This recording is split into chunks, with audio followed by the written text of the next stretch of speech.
Graça e paz a todos os irmãos e amigos que nos acompanham pelas redes sociais. Meus irmãos, nós estamos aqui para mais uma vez ministrarmos a lição de número 4 da nossa EBD, tá bom? Que tem como título Jó continua firme em sua retidão ao Senhor, tá bom? Essas lições que nós ministramos aqui, tá? Nos vídeos, elas fazem parte dessa revista aqui, ó, Compromisso, tá certo?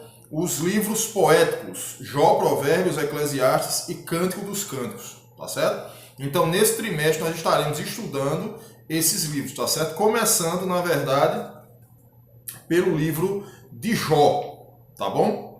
Então, nós estamos aí, há 3 lições, nós estamos estudando sobre o livro de Jó, e hoje, a 4ª lição, tá certo? Desse primeiro trimestre de 2020, nós estaremos estudando esse tema, Jó continua firme em sua retidão ao Senhor, tá certo? Antes da gente continuar a ler o texto bíblico, o texto básico, eu gostaria de dizer aos irmãos que a você que é professor da Escola Bíblica Dominical e deseja ter o slide da lição, tá certo? Que a gente prepara.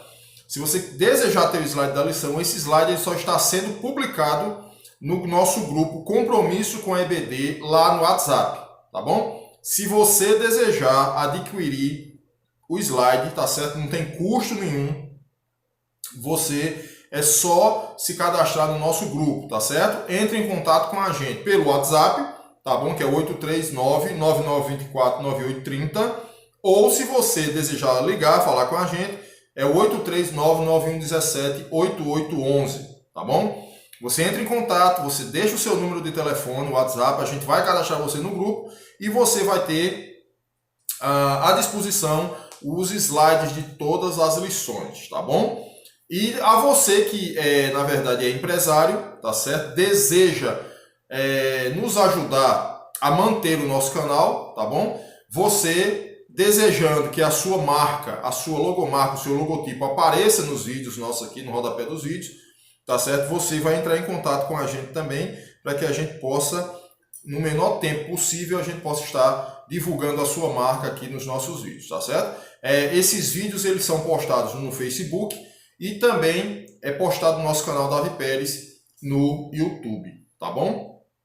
Então, o título da nossa lição de hoje, Jó continua firme em sua retidão ao Senhor. Como a gente já viu em outras lições, Jó passou por um momento difícil. Nessa situação aqui, ainda está passando por um momento difícil, tá certo? E, mesmo assim, ele continua firme na sua retidão ao Senhor. Tá certo? Então, o texto base dessa lição é Jó, capítulo 27, dos versos de 2 a 4, que diz o seguinte: Vive Deus, que desviou a minha causa, e o Todo-Poderoso que amargurou a minha alma, que enquanto em mim houver alento, e o sopro de Deus nas minhas narinas, não falarão os meus lábios iniquidade, nem a minha língua pronunciará engano. Tá certo? Então, a gente vê aqui que Jó, diante de toda essa situação de angústia, de dificuldade, de perdas, de doença, tá? Jó, ele continua firme em sua retidão a servir ao Senhor, tá bom? A nossa introdução diz o seguinte: estaremos estudando o texto compreendido entre os capítulos 22 e 31. Então, entre os capítulos 22 e o capítulo 31, tá certo? Do livro de Jó, a gente vai estudar nessa lição de número 4 os acontecimentos desses capítulos, de 22 a 31. Argumentos aqui dos amigos de Jó são replicados. Significa dizer que Jó, por algum momento, por algum tempo, Jó ficou calado. Os amigos falaram e Jó ficou ouvindo as acusações, as blasfêmias. Que, na verdade, a gente precisa entender o seguinte, tá certo? Os amigos de Jó, eles não estavam de todo errados, tá? Se você ver direitinho lá nos argumentos dos amigos de Jó, eles estavam falando coisas corretas, estavam falando coisas sérias. Porém, eles estavam falando coisas que não eram para Jó. Eles estavam falando coisas que eram para pessoas ímpias, para homens que não tinham temor ao Senhor. Jó, como a própria Bíblia diz, tá certo? O próprio Deus, ele exaltou a Jó, o próprio Deus, ele elogiou a Jó, tá certo? A Bíblia diz que Satanás foi à presença de Deus né? E Deus disse, está vendo lá o meu servo Jó, homem íntegro, fiel, temente a mim, ele se desviando do mal. Então o próprio Deus, ele elogiou a Jó, tá certo? O próprio Deus elogiou a Jó. Então nesse capítulo, nessa lição que a gente está estudando hoje, a gente vai ver que Jó começou a rebater algumas acusações, algumas falas dos seus amigos, tá certo? Há uma intensa tentativa de que Jó se considere culpado perante o Senhor.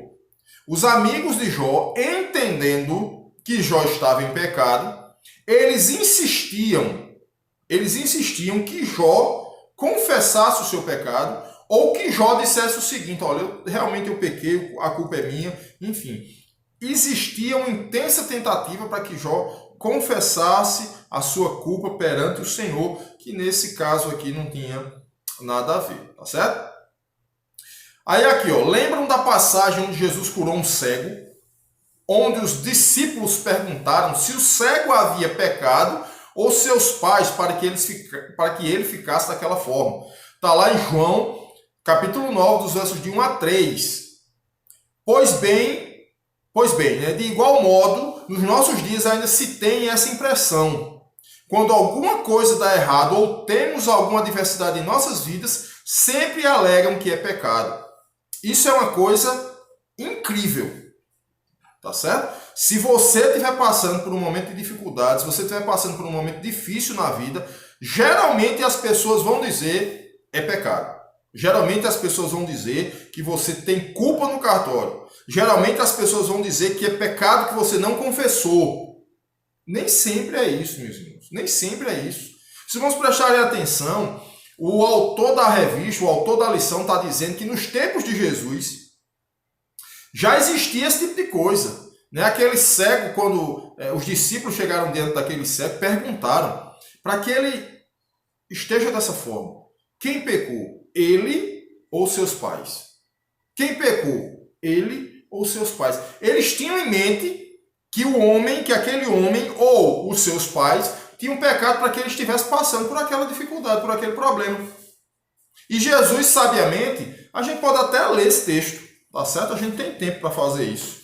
Na escola dominical, muitas vezes a gente não tem, tá certo? Até por a questão de tempo, enfim, a gente não tem. Mas aqui a gente tem a condição de ler esses textos, tá certo? É João capítulo 9. João 9, de 1 a 3. Quando Jesus ia passando, viu um homem cego de nascença. Os discípulos de Jesus perguntaram, Rabi, quem pecou? Este ou seus pais para que nascesse cego? Jesus respondeu, nem ele pecou, nem seus pais. Mas isto aconteceu para que se manifestem nele as obras de Deus. Então Jesus disse, ele não pecou e nem muito menos seus pais. Mas isso aconteceu para que o nome de Deus fosse glorificado de alguma forma. De alguma forma o nome de Deus fosse glorificado. As obras do Senhor, né, fossem manifestas. Então, meus irmãos, a gente precisa tirar da cabeça essa questão. Fulano está passando por dificuldade, é pecado. Fulano fez isso, ou está passando por isso, é consequência de um pecado não confessado. Nem sempre. Nem sempre. Deus tem os seus propósitos. E muitas vezes os propósitos de Deus, para que os propósitos de Deus eles sejam manifestos, sejam cumpridos, muitas vezes é necessário acontecer determinada coisa.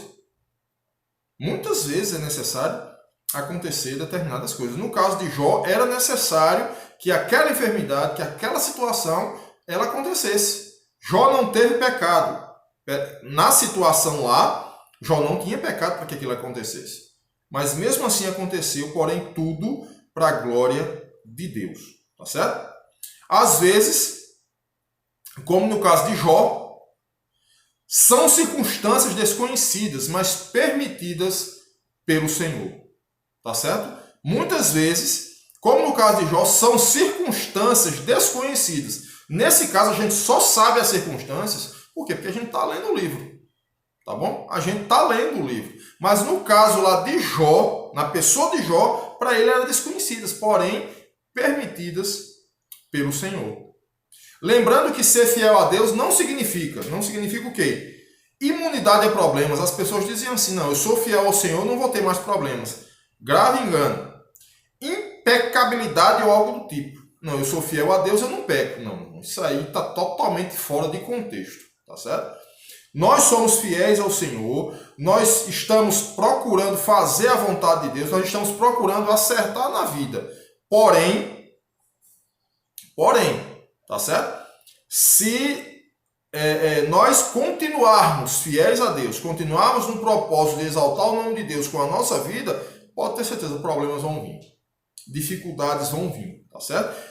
Pecados nós também iremos cometer, como a Bíblia diz que todos pecaram e afastados estão da glória do Senhor. A diferença é que um dia eu e você e demais pessoas que estão nos vendo, nos ouvindo nessa hora, tá certo? Essas pessoas, elas aceitaram Jesus como Senhor de sua vida. E como diz lá em 1 João, tá certo? Filhinhos, não pequeis, porém se pecares, tendes um advogado perante o Pai, que é Jesus Cristo, o justo. Tá certo? Então, você, que aceitamos Jesus como Senhor da nossa vida, se por acaso viermos a pecar, confessarmos os nossos pecados, como a própria Bíblia diz lá em 1 João, se confessarmos os nossos pecados, Ele é fiel e justo para nos perdoar e nos purificar de toda a injustiça. Tá certo? Então, não existe impecabilidade, somos pecadores, e também não existe imunidade com relação às circunstâncias da vida. Nós sofremos normalmente. O próprio Jesus disse, né? No mundo tereis aflições, mas tenham bom ânimo, eu venci o mundo. Tá bom? Continuamos pecadores, porém arrependidos, não vivendo na prática do pecado. O mesmo não faz mais sentido em nossas vidas. O mesmo não faz mais sentido em nossas vidas. A gente precisa entender, meus irmãos, o seguinte, tá certo? O que é uma pessoa que é pecadora? É aquela que nasceu em pecado. É o ser humano, todo ser humano, independentemente dele aceitar Cristo ou não, ele é pecador, tá certo? Agora existe uma diferença. Se eu e você aceitarmos Jesus como Senhor da nossa vida, como nós um dia aceitamos, a Bíblia diz que os nossos pecados foram perdoados. E isso não implica dizer que os meus pecados, aqueles que foram perdoados, eu não irei mais cometer nenhum tipo de pecado. Eu sou um santo. Eu não peco mais, não. Isso aí está totalmente fora. Isso aí, inclusive, é até heresia. Tá certo? Nós continuamos pecando, porém não vivemos na prática do pecado. Certo? Quantas e quantas pessoas que antes de conhecerem Jesus viviam na promiscuidade, viviam no adultério, viviam na roubalheira, viviam na fornicação, tá certo? Viviam na prática do pecado e para eles isso era normal. Tá? Hoje em dia, para muitos homens é normal ele ter a sua esposa e ter 2, 3 mulheres fora. Para o pecador que vive na prática do pecado, isso é normal. Mas quando ele aceita o Senhor Jesus como o Senhor da sua vida, ele abandona essas práticas pecaminosas. Ele não faz mais.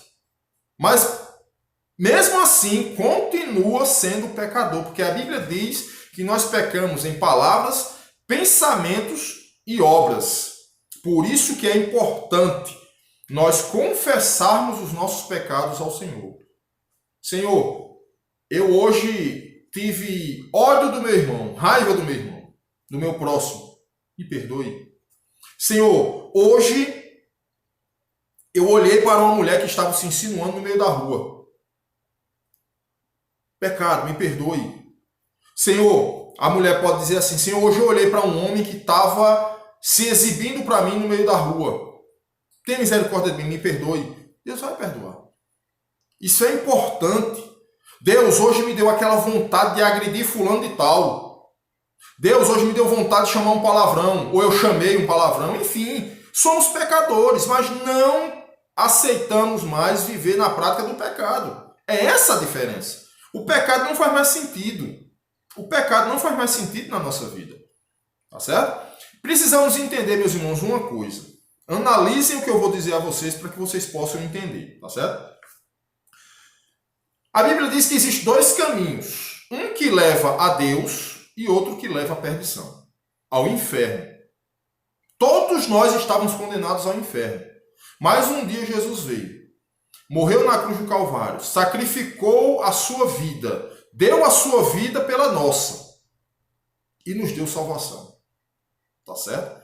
Então, todos nós estávamos condenados ao inferno. Nós não iríamos para o céu de forma alguma. Se não fosse aquele sacrifício de Cristo na cruz do Calvário, nem eu nem você teríamos acesso ao céu. Mas Jesus veio e nos deu essa oportunidade. Então, se você tem a salvação em Cristo Jesus, se você tem a convicção de que aquele velho homem morreu nas suas práticas pecaminosas e ressurgiu um novo homem para a glória de Deus, tudo que você tem de fazer tem de ser para a glória do Senhor. É o que a própria palavra de Deus diz. Quer comais, quer bebais, quer façais qualquer outra coisa. Fazei tudo para a glória de Deus. Aí você começa a eliminar algumas coisas. O que é que eu poderia fazer e o que é que eu não posso fazer? O que eu posso ou o que eu não posso fazer? Você mesmo responde. Quer um exemplo bem claro que eu vou dar a você agora? A Bíblia diz que tem dois caminhos, céu e inferno. Se você é uma pessoa salva na pessoa de Cristo, você tem o perdão dos seus pecados, você tem Jesus como seu advogado, a tendência é você ir ao céu. Não tem outra explicação. Não tem como você não ir para o céu, você aceitando Jesus Cristo como Senhor da sua vida. Senhor e Salvador. Senhor é aquele que comanda a sua vida, que rege a sua vida. Tá certo? Aí acontece uma situação que todo ano acontece aqui em dezembro, tá certo? Tem aquele show de Roberto Carlos, que a Globo transmite aí. E muitas pessoas, inclusive crentes, deixam de ir para a igreja, deixam de comemorar com sua família para assistirem o show de Roberto Carlos e dizem o seguinte: não tem problema nenhum. Tem. Como eu disse anteriormente aos irmãos, tá certo? Se a Bíblia diz, quer comais, quer bebais, quer façais qualquer outra coisa, fazei tudo para a glória de Deus. Eu pergunto, vocês acham que o show de Roberto Carlos, ele é para a glória de Deus ou é para a glória do próprio cantor? Se vocês acham que é para a glória de Deus, e a palavra de Deus afirma isso, está correto você assistir. Mas se você vê que é para a glória dele, do cantor, onde ele tem músicas belíssimas, a gente não pode negar, onde ele tem uma voz bonita, ninguém pode negar, mas a glória não está sendo para Deus. A glória não está sendo para o Senhor Jesus. Então, se a glória não é para Cristo, eu e você não devemos participar disso. Porque o velho homem morreu nas suas práticas mundanas. Tem muita gente, muito crente, dia 25 de dezembro, que deixa de cultuar a Deus para assistir um show do Roberto Carlos e diz, mas lá não tem problema nenhum, lá não tem músicas de duplo sentido, lá não tem promiscuidade. Meus irmãos, mas eu pergunto, é para a glória do Senhor? É para a glória de Deus? O que está sendo feito, o que está sendo cantado, o que está sendo transmitido ali, é para a glória de Deus ou é para a glória do homem? É essa a pergunta que eu quero deixar no ar aqui. Tá certo? Da mesma forma, se você vai para um templo e naquele templo tem fulano de tal que vai pregar, eu vou dar nomes aqui de pregadores famosos no Brasil. Não estou dizendo que eles pregam para a glória deles. Eu estou dizendo que se eu ou você formos para algum templo onde esses homens estiverem pregando simplesmente para vê-los e adorá-los, não está sendo para a glória de Deus. Quer um exemplo? Silas Malafaia, Marco Feliciano, Lucinho Barreto, André Valadão, Samuel Mariano, Anderson Freire, Davi Sácer, e tem outros aqui que eu poderia citar o nome. São homens de Deus. Eu não estou dizendo que eles estão errados. Não estou falando isso. Eu estou dizendo que se eu ou você formos para um culto em que a gente souber que fulano de tal vai pregar ou cantar e a gente for na intenção só de ver o ser humano, está errado. A Bíblia diz que eu estou louvando a criatura e deixando de adorar o Criador. Pecado. Então a gente precisa, meus irmãos, separar as coisas. Não tem problema nenhum eu ir para um templo onde Silas Malafaia vai pregar. Não tem qual é o problema nenhum. Mas eu tenho de ir primeiramente a adorar o meu Deus. Eu posso até tirar uma foto com ele depois, posso até apertar a mão dele, não tem problema nenhum isso aí. Mas a glória tem de ser para Deus, tá certo?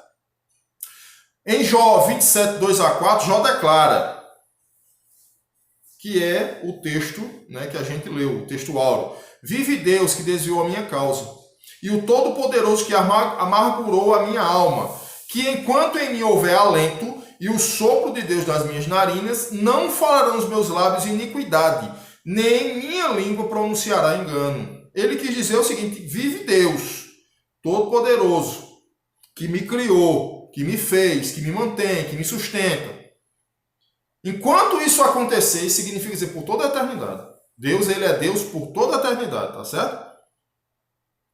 Não falarão os meus lábios iniquidade, nem minha língua pronunciará engano. Ele está querendo dizer o seguinte: não sairá da minha boca nenhum tipo de iniquidade. Procurarei falar palavras sadias. Procurarei falar palavras benéficas, palavras de bênção. Tá certo? Nem minha língua pronunciará engano, mentiras. Tem muitas pessoas que hoje estão mentindo aí, pensando que a mentira é verdade. E não é. Essa declaração, apesar de tanto infortúnio, ele se mantia em retidão perante o Senhor.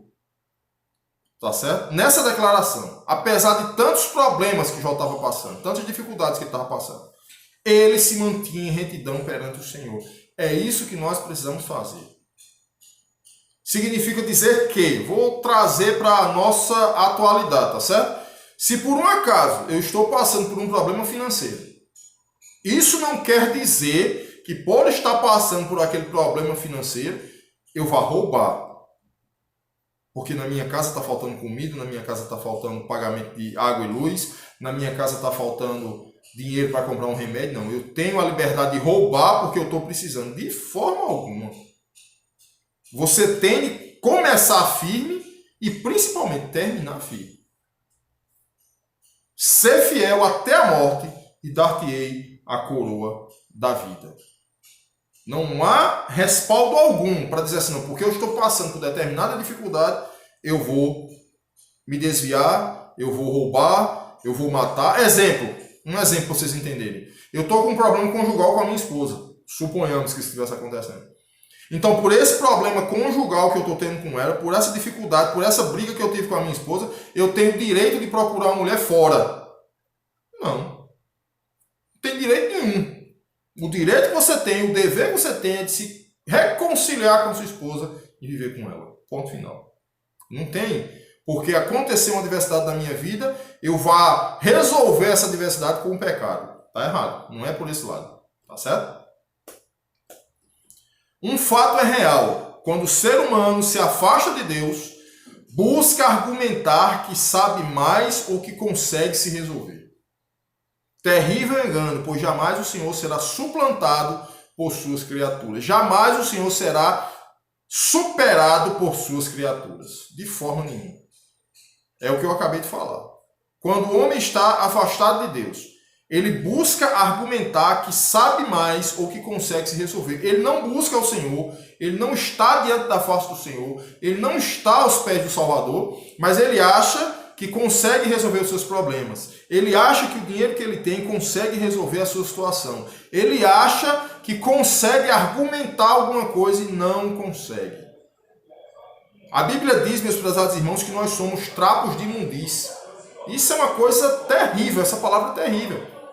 Trapos de imundície, na verdade, na época de Jesus lá, tá? Os leprosos, eles eram envoltos lá. Eles eram tipo... não eram mumificados, mas eram colocados faixas no seu corpo de pano, de algodão, para amenizar aquela dor, para fechar aquelas feridas. Tá certo? E quando retirava aquele pano que era envolto neles, aqueles panos estavam cheios de secreção, aqueles panos estavam cheios de restos de pele, e aqueles panos eram jogados e eram chamados de trapos de imundície. Da mesma forma, o homem, todo homem, ele é diante do Senhor, diante da santidade de Deus, ele é um trapo de imundície. Mas pelo sangue de Jesus, Jesus veio, deixou sua glória, morreu nesse mundo para nos dar vida. Através do sangue dele nós somos justificados. Através do sacrifício de Cristo, nós somos justificados e fomos perdoados. Por isso, precisamos entender que quando o homem se afasta do Senhor, quando o homem não quer compromisso com Deus, ele volta a ser trapo de imundícia. Ele pensa que sabe alguma coisa e ao mesmo tempo não sabe nada. Os amigos de Jó insistem que o amigo está de conluio com os perversos, está em harmonia, né? Está em comunhão com os perversos, sendo um deles, e que se assim permanecer, será condenado com eles. Esses caras, eles não estavam dizendo mentiras, não. Eles estavam dizendo o seguinte: se eu me coligar com o ímpio, se eu me coligar com o pecado, de forma alguma eu vou ter comunhão com Deus. É isso que os amigos de Jó estão dizendo. Porém, estão dizendo para quem? Para Jó. Que Jó, nesse preciso momento, eles não tinham pecado. Para aquela situação acontecer, não houve pecado de Jó para aquilo acontecer. Tá certo? Então, o erro dos amigos de Jó foi isso. Palavras duras para um homem reto. Palavras que seriam proferidas para ímpios, eles estavam proferindo para um homem reto. Então, o problema, a dificuldade, a grande questão foi a fala dos amigos de Jó, que deveriam ser para outra pessoa, menos para Jó. Tá certo? O ponto 1 da lição diz assim: Elifaz e Bildad acusam Jó de grande pecado. Está lá nos capítulos 22 e 25 de Jó. Jó é extremamente acusado nessa terceira réplica da fala de Elifaz, como podemos observar nos versículos 2 a 4 do capítulo 22. Vamos ler o que é que o capítulo 22, de 2 a 4 de Jó está dizendo. Tá certo? Jó 22, de 2 a 4. Pode o homem ser de algum proveito a Deus? Pode até mesmo o sábio lhe ser proveitoso? Ou tem o Todo-Poderoso prazer em que tu sejas justo? Ou lucro algum em que tu faças perfeitos os teus caminhos? Ou te repreende pelo temor que tem em ti, que tem de ti? Ou entra contigo em juízo? Tá? Isso aqui é o que o amigo de Jó está dizendo lá. Né? Capítulo 22, os versos 2 a 4. Ele foi duro nessa afirmação. Será que Deus tem medo de você?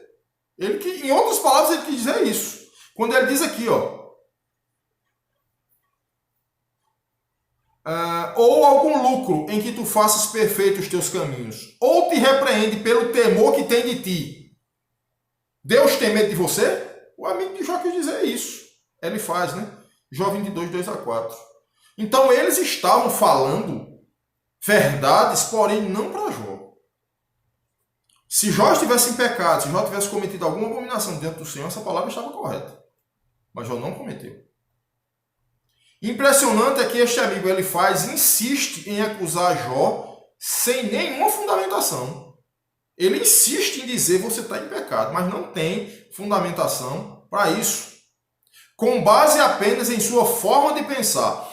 Em algumas lições passadas, eu fiz uma ilustração para os irmãos aqui para que os irmãos entenderem. Na internet eu ia até colocar no vídeo, mas eu não coloquei.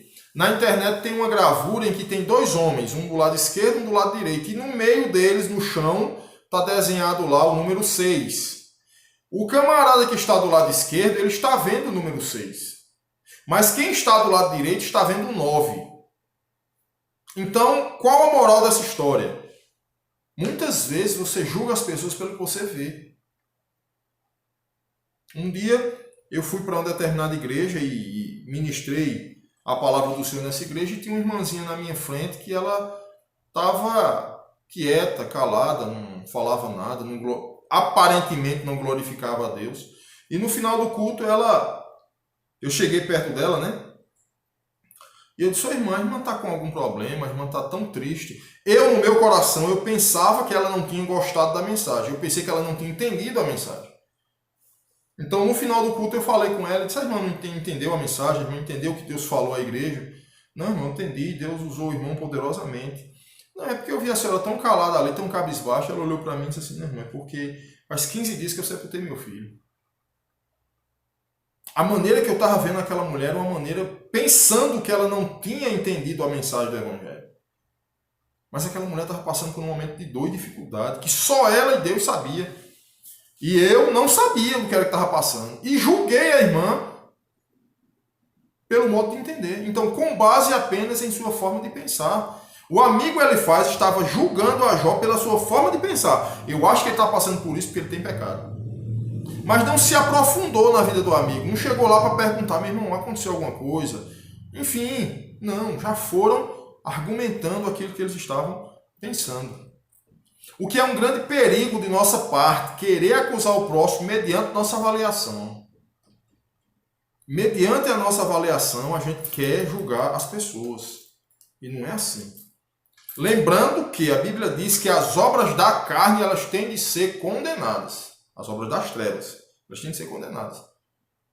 Mas o ser humano, a pessoa, ela tem de ser compreendida e entendida. Por que ela fez isso? Por que ela está fazendo aquilo? Por que ela está passando por isso? Precisamos entender, ouvir, para depois tomarmos alguma posição com relação a alguma avaliação. Mas não avaliar a pessoa mediante a nossa compreensão, dizemos que a pessoa está em pecado. Ou dizemos que aquilo que a pessoa está passando é porque ela pecou, sem a gente saber da história da vida dela. Tá certo? Foi isso que aconteceu aqui. No comentário Moody, nas 3 lições que nós estudamos, tá certo? Tem essa palavra Moody aqui. Esse Moody, na verdade, ele foi um grande evangelista, tá certo? Ele foi um dos que iniciaram a escola bíblica dominical, certo? Norte-americano. Então, assim, quando você vê no comentário Moody, ele escreveu vários livros, tá certo? Inclusive tem uma Bíblia que ele escreveu, que ele traduziu, né? Então, no comentário Moody, encontramos a seguinte definição para esse momento da vida de Jó e os comentários de seus amigos. O que é que a gente encontra lá? No comentário Moody, ele diz o seguinte: a conclusão inerente à teoria dos 3 amigos, desde o começo e cada vez mais amplamente exposta, agora está completamente desmascarada. Essa acusação direta de Jó foi sua única alternativa da capitulação. Depois que Jó considerou a negativa de que a justiça é uniformemente discernível na maneira pela qual Deus trata os homens, Deus ele trata os homens de uma forma nivelada. Justiça. Tá certo? Muitas vezes a gente diz assim: não, eu sou crente, Deus ele vai usar de justiça comigo e não vai usar de justiça com o ímpio. Não. De forma alguma. A Bíblia diz que Deus é um Deus justo. Ele vai usar de justiça comigo, que sou filho dele, e vai usar também de justiça com aquele que não quer nada com ele. Isso é difícil, muitas vezes, do homem entender, mas a realidade é essa daí. Certo? Resumindo, deixa eu tentar exemplificar para você aqui, tá certo? Essas mulheres que participam do carnaval. Existem muitas mulheres que têm seus maridos, que eu já vi alguns dizerem isso, certo? Aquela mulher ali está andando nua, está pecando, mas tem um corpo bonito, tem saúde, tem isso, tem aquilo e eu não tenho. Algumas mulheres dizem isso. Por que é que eu vivo doente e por que é que aquela dali tem saúde, mesmo estando pecando? Eu vou responder a você por quê. Porque muitas vezes você é filha de Deus, você faz a vontade do Senhor, você está dentro da igreja, você tem cargo dentro da igreja, mas você não se cuida. Você não faz uma caminhada, você não faz exames periódicos, você não vai no médico, você não procura saber se você tem algum problema, você não faz nada. O resultado é adoecer. E aquela mulher que está mostrando o seu corpo, que está vendendo o seu corpo, que está se prostituindo muitas vezes, que está pecando diante do Senhor, aquela mulher faz sua caminhada, vai no ginecologista, faz exame cardíaco, toma os seus remédios se for necessário e está com saúde. Isso chama-se justiça. Deus ele não vai pegar a serva dele, que não faz nada, que só faz comer, dormir e engordar a cada dia. Deus não vai dizer, não, você come, durma, coma gordura à vontade, fritura à vontade, que eu vou lhe dar saúde. De forma nenhuma. As consequências da nossa vida, os atos que a gente comete, serão o resultado lá na frente. Por que é que eu tenho diabetes? Porque eu não cuidei da minha saúde. Por que é que eu tenho pressão alta? Porque comi demais. Comi muito sal. Não era para comer. Mas o ímpio lá tem saúde, não tem diabetes, não tem pressão alta, não tem nada. Por quê? Porque ele se cuida. Chama-se justiça. Deus, ele observa tudo isso. Tá? O fato lamentável é que os amigos endossaram a opinião que Satanás tinha de Jó. A opinião que Satanás tinha de Jó. Isto é, que ele era um hipócrita. Pensando em defender Deus, eles se transformaram em advogados de Satanás. Olha essa afirmação. Insistindo que aquele a quem Deus indica como seu servo pertencia ao diabo. O erro dos amigos de Jó foi isso aqui. Lembram quando Satanás chegou na presença de Deus, o que ele disse? Mas também tu desse riqueza. Mas também tu desse saúde. Mas também tu desse dinheiro. Tira, para ver se ele não vai blasfemar de ti na tua cara. Os amigos de Jó estavam pensando justamente isso. Estavam aqui como supostos advogados do diabo. Não. Ele não vai conseguir suportar isso, não. Então, meus irmãos, a gente precisa entender isso. Deus, ele é justo uniformemente com todos os homens. Justiça. Quer um exemplo mais claro ainda? Você é filho de Deus, serve ao Senhor, lê a Bíblia, ora, enfim, faz tudo certinho. Mas você é um camarada que se levanta meio-dia. Aí do lado da sua casa tem um cidadão que ele é satanista, não quer compromisso nenhum com o Senhor, não quer compromisso nenhum com Deus, não quer saber de Jesus, mas se levanta 4h30 da manhã para abrir o seu comércio, para ganhar o pão de cada dia. Eu pergunto, quem é que vai prosperar financeiramente? É o servo de Deus que acorda meio-dia e diz que vai aparecer um anjo e vai mandar o dinheiro para ele? Ou é aquele homem que é satanista, que se levanta 4h30 da manhã e vai correr para manter a sua família? Obviamente, aquele homem que é satanista, ele vai conseguir as suas coisas. Mas isso não significa dizer que ele vai conseguir a sua salvação. Ele pode, nessa terra, ter uma conta bancária estourando lá no banco. Muitos reais lá. Mas ele pode não ter nada de salvação. Porque, meus irmãos, a salvação, a comunhão com o Senhor, ela não implica na sua vida material. O cara pode ser, como eu disse, um satanista, mas ele estudou, ele batalhou, ele correu atrás, né? Ele se dedicou a uma profissão, mas ele é satanista. Para salvação, se ele continuar sendo satanista, ele não vai ter salvação.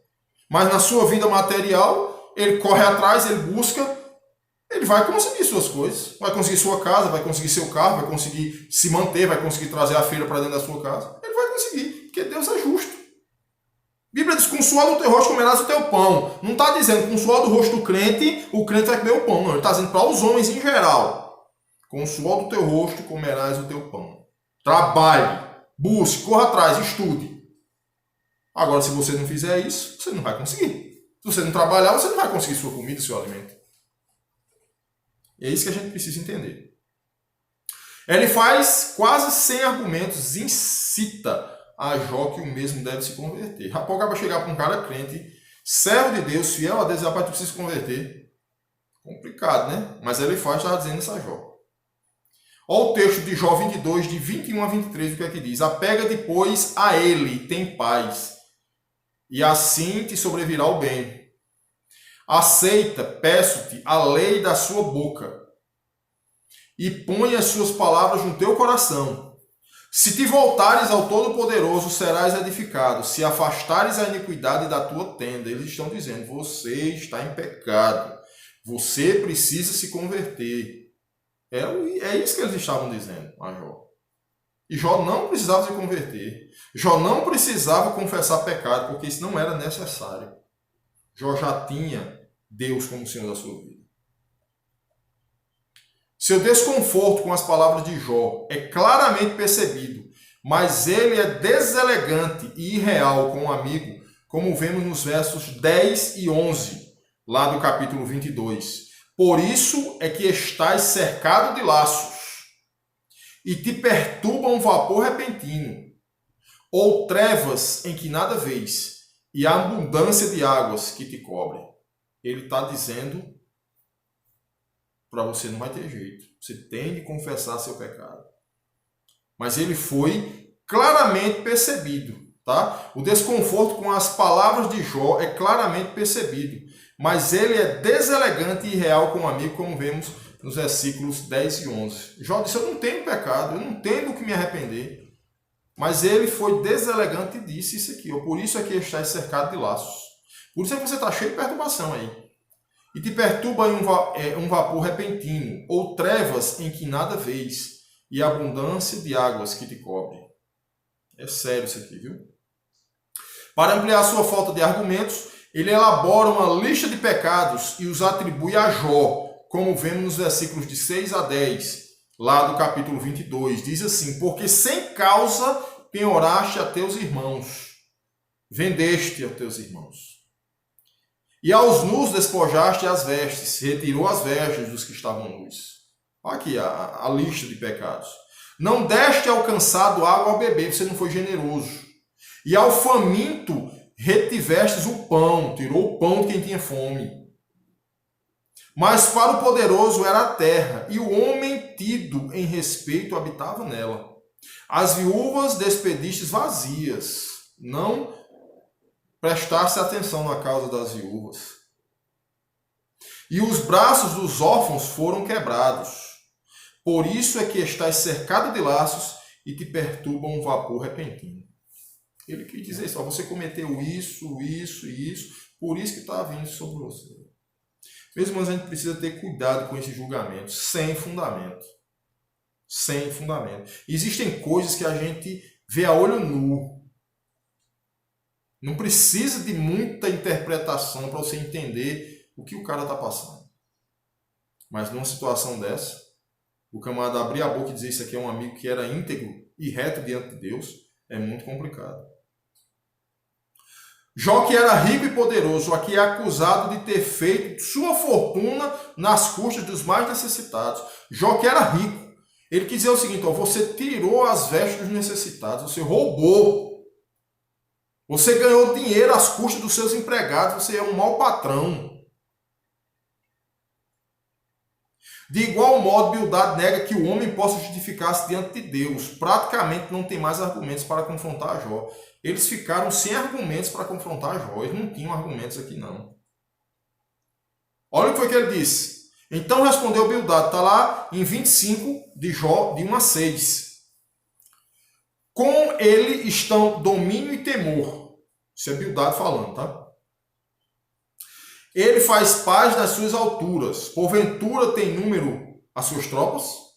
E sobre quem não se levanta a sua luz? Como, pois, seria justo o homem para com Deus? E como seria puro aquele que nasce de mulher? Eis que até a lua não resplandece, e as estrelas não são puras aos teus olhos. E quanto menos o homem, que é um verme, e o filho do homem, que é um vermezinho. Ele está dizendo assim, Deus é o Todo-Poderoso. O que é o homem diante dele? Ele está coberto de razão, mas ele está dizendo isso para Jó. Ele está dizendo isso para um homem reto e temente a Deus. Um homem que sabia isso aqui. O problema deles é isso aqui. O problema dele é isso aqui. Mas eles já estavam sem argumento. Eles já estavam fabulando coisas aqui. Engrandecendo a Deus e querendo menosprejar Jó, dizendo que ele estava em pecado. Parece que ele está dizendo que não dá para argumentar com Jó. É isso que ele está querendo dizer aqui. Onde na primeira fase da argumentação, o mesmo usa 299 versos. Na segunda, 186 e na terceira, 115 versos. Quer dizer, ele não tem mais argumento, ele está diminuindo a cada momento que fala com Jó, ele diminui suas palavras. Por quê? Porque ele não tem. Jó não está em pecado. Jó não está em pecado. O ponto 2 da lição, Jó contesta a falta de castigo aos perversos. Está lá em Jó 23, 24 e 27. Analisando os capítulos 24, 25 e 27, que registram apenas a argumentação de Jó, esses capítulos 24, 25 e 27 registram a argumentação de Jó. Ele descreve seu entendimento, o fato de muitas vezes os perversos não serem castigados. É isso que muitas vezes atrapalha a vida de muito crente. Ele afirma a soberania de Deus e descreve a sorte dos perversos. Vamos ver o que é que ele diz. Ele está falando da sua época. Contudo, se observarmos o que ele diz, se parece muito com as coisas que acontecem no nosso tempo. Diante da acusação de Elifaz, que Elifaz lhe faz, ele apresenta uma lista de atitudes dos perversos. Com isso, ele mostra ao seu amigo que algumas dessas atitudes se assemelham a ele. No caso, Elifaz. Vejamos apenas na leitura dos primeiros versículos do capítulo 24 a descrição dos perversos e que Deus não marca a hora de julgamento. Olha o que é que ele diz aqui, tá? Visto que o Todo-Poderoso não se encobriram os tempos, porque os que o conhecem não veem os seus dias, até os limites removem, roubam os rebanhos e os apacentam. Do órfão levam um jumento, tomam e empenham o boi da viúva, desviam do caminho os necessitados, e os pobres da terra juntos se escondem. Eis que, como jumentos monteses no deserto, saem a sua obra, madrugando para a presa. A campina dá mantimento a eles e aos seus filhos. No campo cegam seu pasto e vindimam a vinha do ímpio. Ao nu fazem passar a noite sem roupa, não tendo ele coberta contra o frio. Está lá em Jó 24, de 1 a 7. Jó ele começa a dizer assim, o ímpio tem sorte. Aquele que não se lembra de Deus prospera. Isso é um erro. Isso aqui, se nós pensarmos dessa forma, isso aqui é um erro gravíssimo. Uma clara declaração é que Jó não se assemelha a esses. No entanto, estava vivendo momentos duros de angústia, dor e tristeza. Tá certo? Baseado nisso aqui que Jó falou, eu gostaria de ler para que os irmãos entendessem o Salmo 73. Para os irmãos entenderem o perigo, tá? E muitas vezes a gente fazer comparações do mundo com a igreja. Salmo 73, vamos ver aqui. É pequenininho, dá para a gente ler, tá certo? Não é pequenininho não, tem 28 versículos, mas dá para a gente ler. Esse salmo é de Asaf. Olha o que é que diz. Verdadeiramente bom é Deus para com Israel, para com os limpos de coração. Escutem bem. Quanto a mim, os meus pés quase se desviaram. Pouco faltou para que escorregassem os meus passos. O verso 3, pois eu tive inveja dos soberbos, ao ver a prosperidade dos ímpios. Não há aperto na sua morte, o seu corpo é forte e sadio. São livres das tribulações dos mortais. Não são afligidos pelos males humanos. Portanto, a soberba lhes cinge o pescoço como um colar. Vestem-se de violência como uma dor. Os olhos deles estão inchados de gordura. Não tem limite às imaginações do seu coração. Zombam e falam com malícia. Na sua arrogância ameaçam com opressão. Erguem a boca contra os céus, e a sua língua percorre a terra, pelo que o seu povo volta a eles, e bebe águas em abundância. Dizem, como sabe Deus? Como é que Deus vai saber disso? Ou há conhecimento no Altíssimo do que eu estou fazendo de errado? São assim os ímpios, sempre em segurança, e as suas riquezas aumentam. Eu vou ler a parte final do texto aqui para vocês entenderem, tá certo?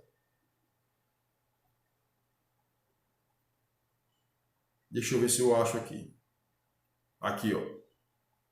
Quando tentei, o verso 16, quando tentei compreender isso, fiquei de sobremodo perturbado. Ele quis entender por que aquilo acontecia com o ímpio. Por que o ímpio prosperava, por que o ímpio aparentemente estava em segurança. Até que entrei no santuário de Deus, o verso 17. Então entendi o fim deles. Certamente tu os pões em lugares escorregadios, tu os lanças em destruição. Quão repentinamente são destruídos, totalmente consumidos de terrores. Meus irmãos, isso é muito sério. A gente, muitas vezes, como crentes, a gente tem inveja dos ímpios. A gente imagina que o ímpio ele tem sorte em toda a sua existência. A sua vida é folgada. Seus olhos estão cheios de gordura. Eles têm seus alimentos. eles têm seus carros, eles têm suas casas, nada acontece. Muitas vezes, né, a gente diz assim, rapaz, não entra na justiça contra fulano não, que fulano é rico. Tu só vai perder. Mas se você estiver com o Senhor Todo-Poderoso, o Deus de Israel, o Deus de Jacó, meu irmão, ele pode ser trilionário. Ele pode ser dono de todos os bens do planeta Terra. Se Deus estiver ao seu lado, se você estiver certo, a justiça vai ser feita. Se a dos homens falhar, a de Deus jamais falha. Mas Asaf falou que teve inveja do seu Deus. Então, da mesma forma, Jó está dizendo aqui, os ímpios, eles têm sorte. Os ímpios, eles fazem as coisas e nada acontece. É um ligeiro engano isso aqui.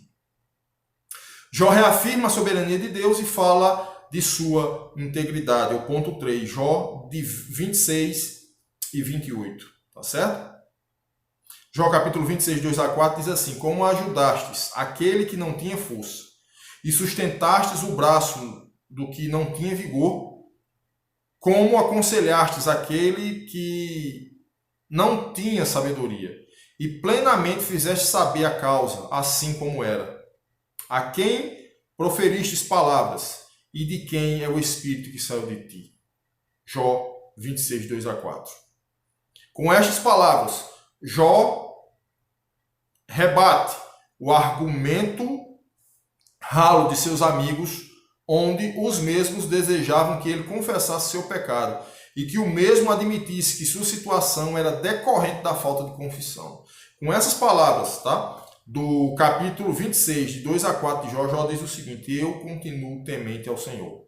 Eu continuo diante do Senhor andando em retidão. É isso que Jó disse aqui, tá certo? Ele passa a destacar a soberania de Deus e a sua integridade em servir ao Senhor. Ele diz, Deus é todo poderoso e eu continuo servindo a Ele da mesma forma, mesmo estando nesse estado deplorável que eu estou, tá certo? Jó 27, de 2 a 7 diz assim: vive Deus que desviou a minha causa e o Todo-Poderoso que amargurou a minha alma, que enquanto em mim houver alento e o sopro de Deus nas minhas narinas, não falarão os meus lábios iniquidade, nem a minha língua pronunciará engano. Longe de mim que eu vos justifique, até que eu expire, nunca apartarei de mim a minha integridade. A minha justiça me apegarei e não alargarei.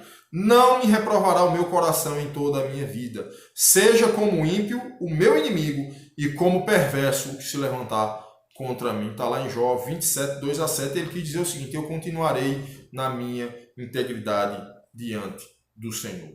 Tá certo?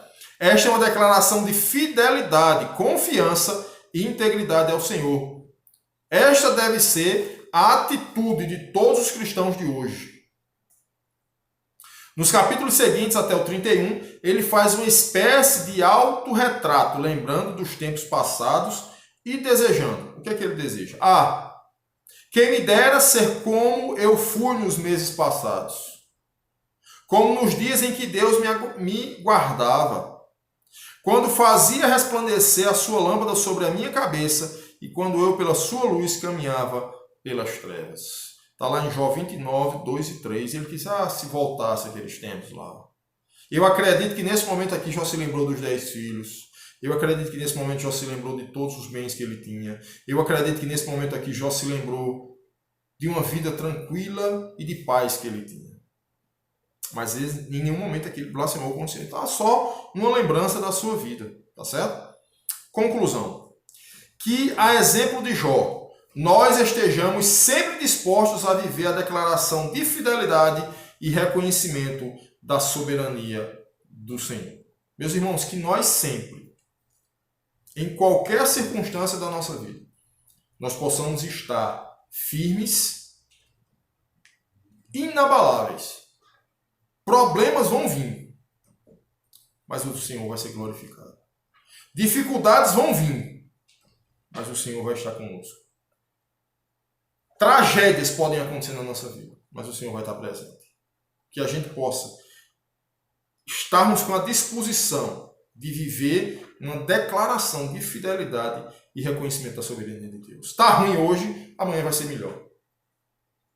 Eu perdi meu emprego hoje, Deus vai abrir outra porta. Sempre exaltando o Senhor. como soberano e sempre confiando na sua providência. Então, meus irmãos, que Deus nos abençoe. Essa foi a nossa lição de número 4, tá certo? Essa semana que vem nós estaremos ministrando a lição 5. Deus vê o caminho do homem e enxerga todos os seus passos.